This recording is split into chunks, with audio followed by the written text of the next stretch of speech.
आज हम क्लास 9 का फर्स्ट चैप्टर इकोनॉमिक्स के पालमपुर गांव की कहानी के बारे में पढ़ेंगे।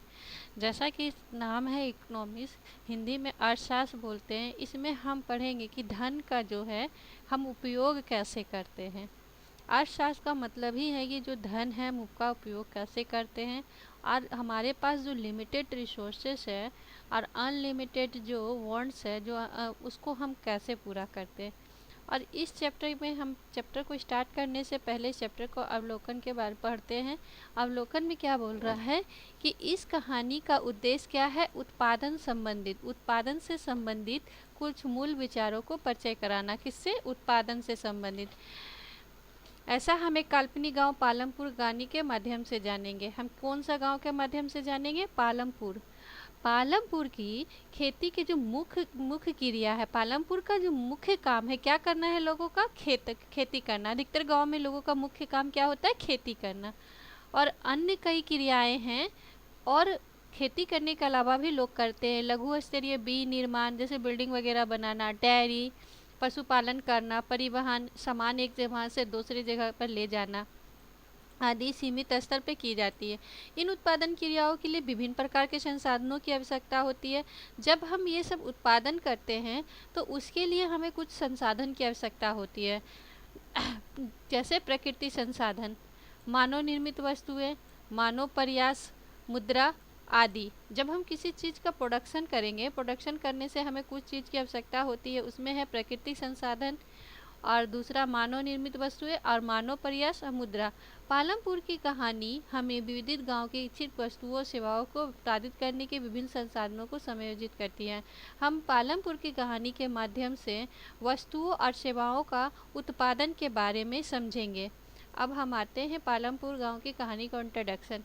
पालमपुर के आस पड़ोस गांवों और कस्बों में भली भांति से जुड़ा हुआ है। एक बड़ा गांव है रायगंज, पालमपुर के 3 किलोमीटर की दूरी पर है।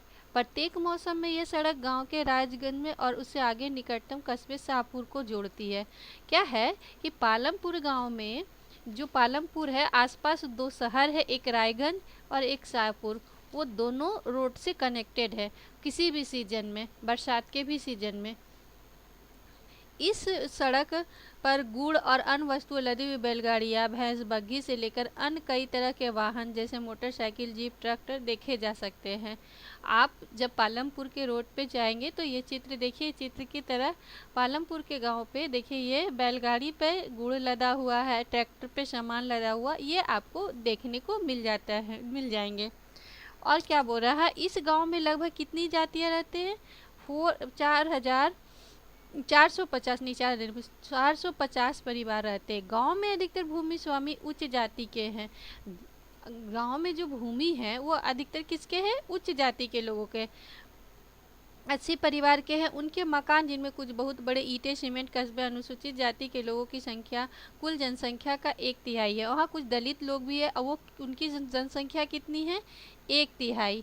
गांव के काफ़ी घरों में, गांव के एक कोने में काफ़ी घरों में, छोटे घरों में रहते हैं, जिनमें कुछ मिट्टी फूस बने हुए। जो दलित लोग हैं वो किस घर में रहते हैं? मिट्टी फूस पे बने हुए। और अधिकांश घरों में क्या है? बिजली है।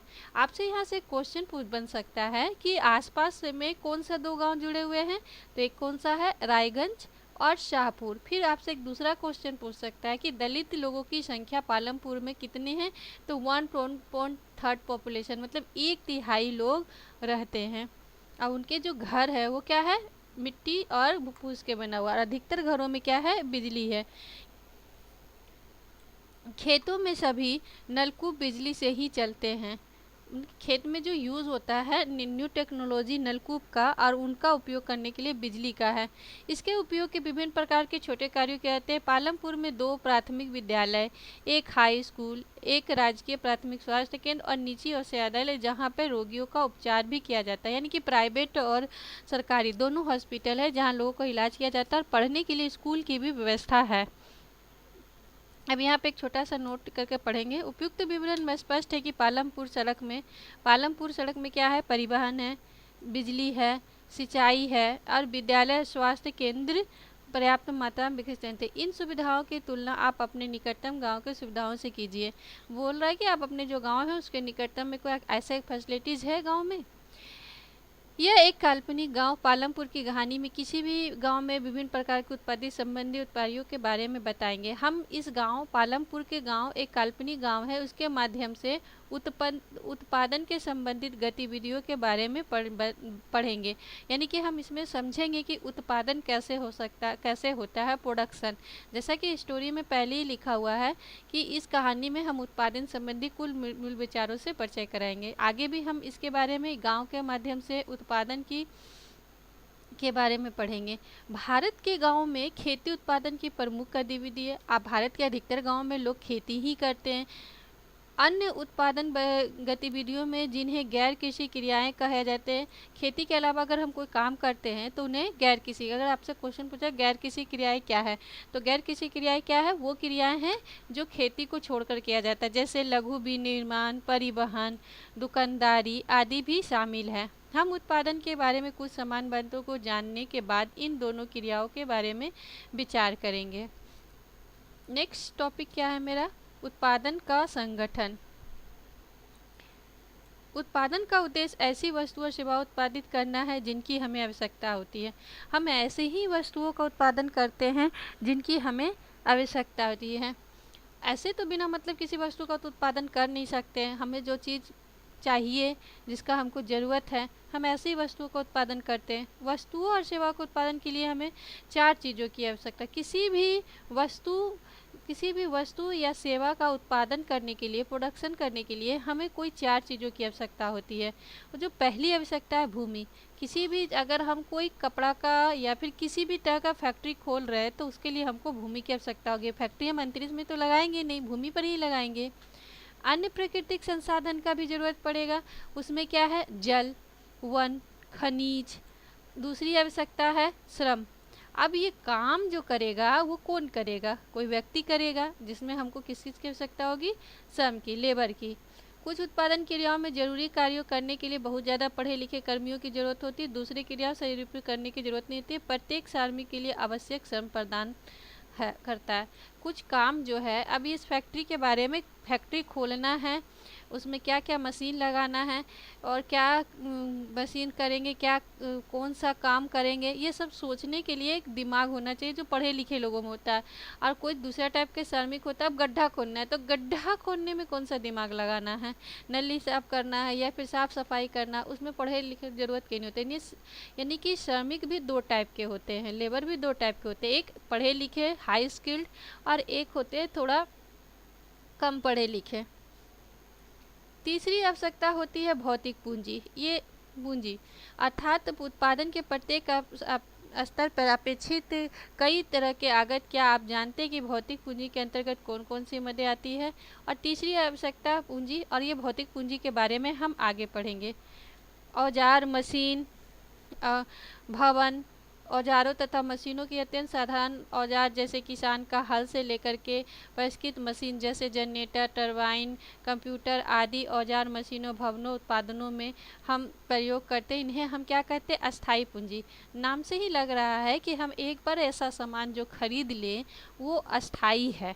जैसे औजार, अगर हम किसी को कोई हथौड़ा खरीदते तो ऐसा नहीं कि उसको बार बार खरीदेंगे। अभी आपको चित्र में देख रहा है कि ये कपड़ा बनाने की फैक्ट्री है जिसमें ये मशीन है। ये मशीन तो हम बार बार नहीं खरीदेंगे, यानी कि ये अस्थाई पूंजी है। औजार भी हम बार बार नहीं खरीदेंगे, मशीन भी हम बार बार नहीं खरीदेंगे। किसान अगर कोई है तो वो अगर हल खरीदेगा तो ऐसा थोड़ा ना कि 1 साल खेती किया दूसरा साल टूट गया, वो भी नहीं खरीदेगा बार बार। मशीन, जनरेटर हम एक बार खरीदेंगे, अब उसको तो बार बार खरीदेंगे है नहीं। टरबाइन, ये सब क्या है, कंप्यूटर आदि ऐसे चीज़ जिसका उपयोग हम बार बार कर सके, एक बार कर ले और सालों बार करें तो उसे हम क्या कहेंगे, अस्थाई पूंजी। क्वेश्चन बन सकता है कि अस्थाई पूंजी किसे कहते हैं। तो अस्थाई पूंजी वैसे पूंजी को कहते हैं जिसमें हम एक बार पूंजी लगा दें और बार बार प्रयोग करें, जैसे मशीन, औजार। अब उसी तरह आते हैं दूसरे जिसको काम है कार्यशील पूंजी। कच्चा माल और नगद मुद्रा। कच्चा माल और नगद मुद्रा क्या है, कार्यशील पूंजी। उत्पादन में कई प्रकार के कच्चे माल की आवश्यकता होती है, जैसे बुनकर द्वारा प्रयोग किया जाने वाला सूत, कुम्हारों द्वारा प्रयोग किया जाने वाला मिट्टी। उत्पादन के दौरान भुगतान करने तथा जरूरी माल खरीदने के लिए कुछ पैसों की आवश्यकता होती है। कच्चा माल तथा नगद पैसों को कार्यशील पूंजी कहते हैं। औजार, मशीन तथा भवनों में भिन्न ये उत्पादन क्रिया के दौरान समाप्त हो जाती है। अब देखिए, अब हम यहाँ पे दूसरा कार्यशील पूंजी। कार्यशील पूंजी क्या होती है? कच्चा माल और नगद मुद्रा जिसका हम उपयोग बार बार करते हैं। पहले का ऊपर में हम लोग पढ़े थे अस्थायी पूंजी, जिसका प्रयोग हम बार बार नहीं करते हैं। एक बार लगा दिए पूंजी, अब उसी का प्रयोग बार बार करते हैं, लेकिन ये बार बार ख़त्म हो जाता है। जैसे बुनकर, अगर कोई बुनकर कपड़ा बनाता है तो उसके लिए जो सूत है, एक बार शर्ट बनाया बनाया फेंक दिया, ऐसा नहीं कि अब उस शर्ट से फिर सूत बनेगा, एक ही शर्ट चलेगा, नहीं। उसको बार बार अगर किसी कपड़ा बनाना है तो उसे बार बार क्या खरीदना पड़ेगा? सूता खरीदना पड़ेगा, धागा, तो उसे हम लोग कार्यशील पूंजी कहते हैं। अब कुम्हार मिट्टी का घड़ा अगर बनाता है तो जो चाक है वो अस्थायी पूंजी हुआ, क्योंकि वो बार बार नहीं लेगा, लेकिन वो घड़ा बनाने के लिए जो मिट्टी है वो क्या कहलाएगा? वो कहलाएगा वर्किंग पूंजी, वर्किंग कैपिटल, यानी कार्यशील पूंजी। कार्यशील पूंजी को इंग्लिश में वर्किंग कैपिटल बोलते हैं, तो उसे हम कहेंगे कार्यशील पूंजी। जब कुम्हार का जो चाक होगा वो कहलाएगा आपका अस्थायी पूंजी, और उस पर जो मिट्टी डालकर, वो बार बार मिट्टी डाल के घड़ा पहनाएगा, वो आपका कहलाएगा कार्यशील पूंजी। आप जब हम जैसे कुछ भी सामान खरीदते हैं और उसके लिए हम पैसा भी हमारा कार्यशील पूंजी होता है, क्योंकि हम बार बार हम नगद मुद्रा का उपयोग करते हैं। जैसे जनरेटर में हम, जनरेटर है, जनरेटर को चलाने के लिए हम क्या करें? जनरेटर तो हमारा अस्थायी पूंजी है, लेकिन जनरेटर को चलाने के लिए जब उसमें तेल डालते हैं वो क्या हो गया? वो हमारा कार्यशील पूंजी हो गया। हर बार हम तेल खरीदेंगे, वो जल के ख़त्म हो जाएगा और फिर तेल डालेंगे। उसको खरीदने के लिए हमें क्या ज़रूरत पड़ता है? नगद मुद्रा। और एक चौथी आवश्यकता भी होती है, आपकी स्वयं उपभोग हेतु बाजार में बिक्री उत्पादन करने के लिए भूमि, श्रम और भौतिक पूंजी को एक साथ योग बनाने के लिए एक उद्यम की आवश्यकता पड़ती है। आजकल इसे मानव पूंजी चित्र में उत्पादन में प्रयुक्त भूमि, श्रम और की पहचान कीजिए। यहाँ पर चित्र में है, मानव पूंजी कहा जाता है, सॉरी मिस्टेक हो गया नीचे, मानव पूंजी कहा जाता है। मानव पूंजी में के विषय में अधिक अध्ययन हम अगले चैप्टर में करेंगे। यहाँ पे क्या है? मानव पूंजी क्या है? ये चारों चीज़ों को एक साथ उपयोग में लाने के लिए एक इंसान का दिमाग होना चाहिए, और वही इंसान का दिमाग को हम क्या कहेंगे? मानव पूंजी। अब मानव पूंजी के बारे में हम नेक्स्ट चैप्टर में पढ़ेंगे। अब उत्पादन, अब इस चित्र को देखिए, इसमें क्या बोल रहा है? भूमि, श्रम, अस्थायी पूंजी की पहचान कीजिए। तो इस चित्र में आपको दिख रहा है कि ये जो काम कर रहा व्यक्ति, ये क्या है? श्रम है। और ये फैक्ट्री जो बना हुआ है किस पे है? भूमि पे है। और अस्थायी पूंजी, ये जो इसमें मशीन लगा हुआ है अस्थायी पूंजी है, और ये जो सूता है वो क्या है? कार्यशील पूंजी।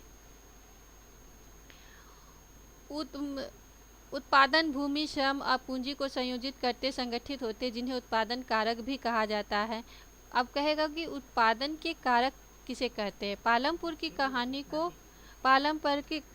की कहानी पढ़ने के क्रम में हम उत्पादन के 3 कारकों के बारे में अधिक सीखेंगे। सुविधा के लिए इस अध्याय में हम भौतिक पूंजी को पूंजी कहेंगे। अब क्या है कि इस चैप्टर में हमने क्या जाना? उत्पादन के संगठन के लिए किसी भी वस्तु का अगर हम उत्पादन करते हैं उसमें 4 चीज़ की आवश्यकता होती है। पहला भूमि, दूसरा भौतिक पूंजी, पहला जो है भूमि, दूसरा श्रम, तीसरा भौतिक पूंजी और तीसरा अस्थायी पूंजी। आज के लिए इतना ही। नेक्स्ट वीडियो में हम पालमपुर की खेती के बारे में पढ़ेंगे।